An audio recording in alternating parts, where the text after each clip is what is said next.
Alrighty, welcome back. So here in lecture 21, we're going to take a look at a couple of nice conveniences that C++ provides. First, something called inline functions, which are provided for efficiency, and default parameters, which are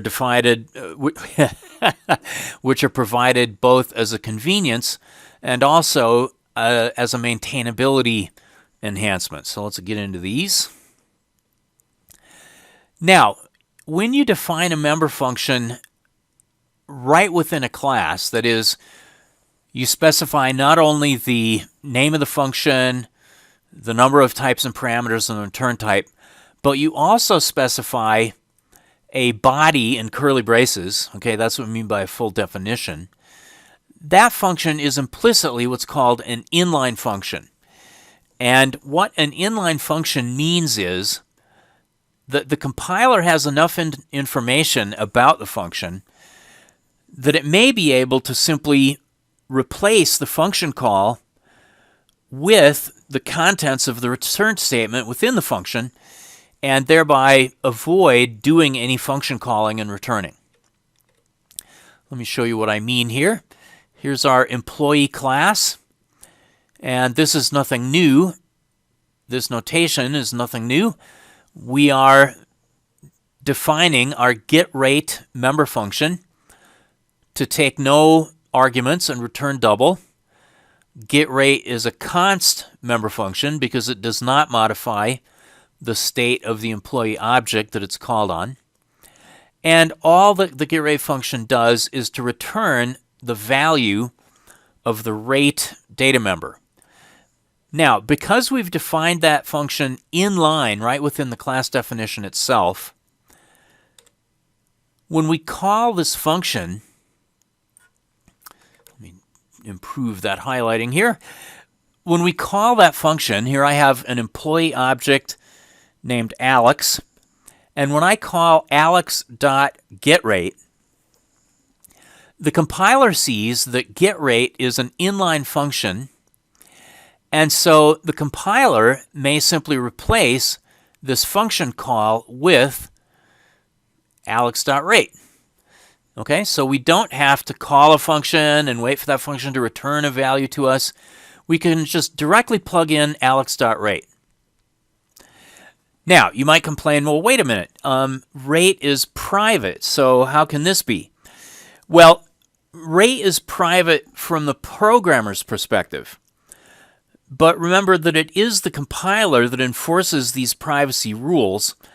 And in a situation like this, where the compiler knows that nothing bad can happen to that private data variable, the compiler internally can say, well, no, just for efficiency, I'm going to just access it directly because all I'm doing is reading from it. Okay, so the compiler enforces the rules, and the compiler is therefore entitled to break the rules for efficiency purposes if it wishes. Now, sometimes you have a class definition that is very long or very complicated.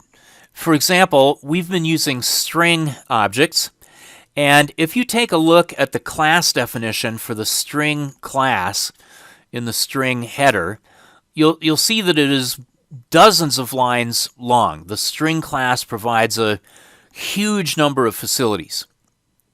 And having the function definitions in line within that class definition can be quite distracting. I mean, the class is already long enough. If you then also include all of the code, even if each function definition's code block is only a couple lines long, then it basically just gets to be unreadable. So often, for style reasons and maintainability and simplicity reasons, what we can do is we can move the function definitions underneath the class definition so that all that remains in the class definition is the declarations. And then we can explicitly declare those function definitions that we've moved down below as inline functions by using the inline keyword. All right, so here's what that looks like. Here is our class definition, and this time we've specified the private data. We've also specified the interfaces for the public member functions. We've got our constructor that takes a name and a rate. We've got our getNextID static member function that returns the value of NextID. And then we've got getID, getName, getRate. These are all const. But to make this nice and clean and easy to read, we've moved the definitions of all these get functions down underneath this class definition. So this is the employee header.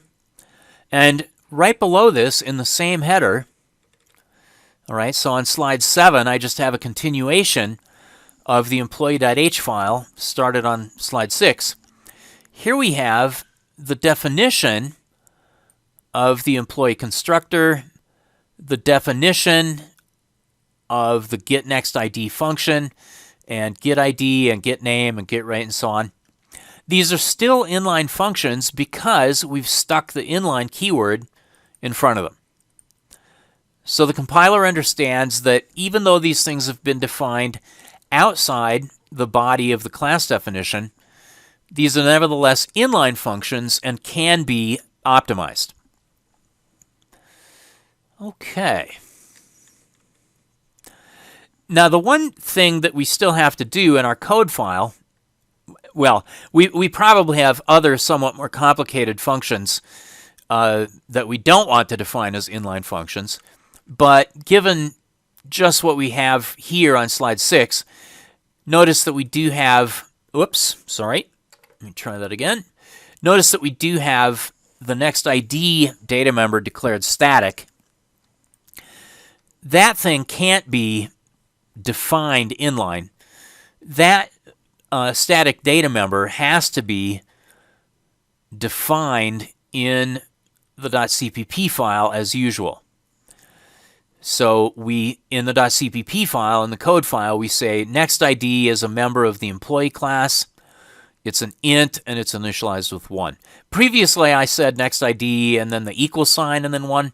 Here, just as a reminder that it's okay, I'm using the parentheses to provide the initial value for that NextID variable. Okay, so that's inline functions. They exist just to provide some efficiency and tidiness for separating class definitions and just having declarations of member functions from the function definitions, which has the curly braces with the code. Now, let's suppose, getting back to our employees and managers and CEOs, that employees have a default pay rate. And likewise, managers have a default pay rate and title and budget. It's annoying to us when we're writing an application program to have to type in the value of the employee's rate or the value of the rate, title, and budget for the manager if all we want to do is to use the standard default values. All right, so we can avoid having to do this repetitive typing through the use of what are called default parameters. And here's how that looks. Here I have in my class definition for employee the constructor declaration. Okay, there's no body of code here. It's just the name of the function and the names and the types of the parameters. But because there is a default rate that I want employees to have, I can use an equal sign followed by a value, in this case 50, so that later in my code, if I create an employee object like Alex here, and I don't bother specifying a rate, Alex is automatically going to have the rate $50. Similarly, for the manager class, in the manager class constructor, I'm going to have the only required argument be the name for the manager. The rate is going to have a default of 70 for a manager, and the title and the budget will be manager and $500,000, $500,000, respectively. Okay, so by making use of these default parameter values, I simplify my application code by not having to specify the stuff where I'm satisfied with the defaults. So Alex is an employee, Alex's name is Alex, and Alex is going to have the default hourly rate of $50. In the next one, Bob is an employee. Bob has the name Bob, and I want to give Bob a different rate. So Bob is going to have 63.10 as Bob's rate. And then finally for Carl, Carl is a manager. Carl's name is Carl. I have to specify the name for Carl. But then Carl's rate is going to be $70. Carl's title is going to be manager, and Carl's budget is going to be $500,000. All right, and so that's what we see when we run this program and look at our output. Okay, so Alex got the default rate of 50. Bob got the specified rate of $63.10. And Carl got the default rate for managers of 70, and then manager and 500,000 for title and budget.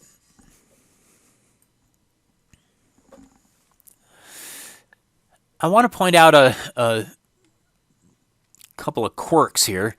First of all, you can only use the equal sign to specify the initial value for a default parameter.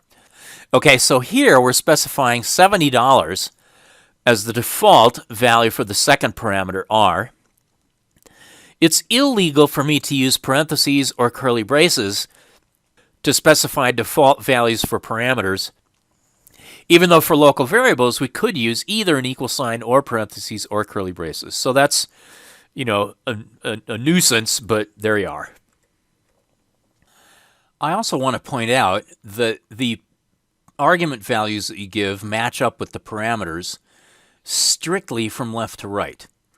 And data types themselves don't have any roles in matching up values that you pass in with the underlying parameter names. So we've got our manager constructor over here requiring a name and then having default values for R, T, and B, which will be used for the rate, title, and budget. Consequently, if I look at these objects over here being created as managers, if I say Doug is a manager and Doug's name is Doug, well, that means that Doug is going to get 70 as the rate. Now here, well, let me go back to legal version.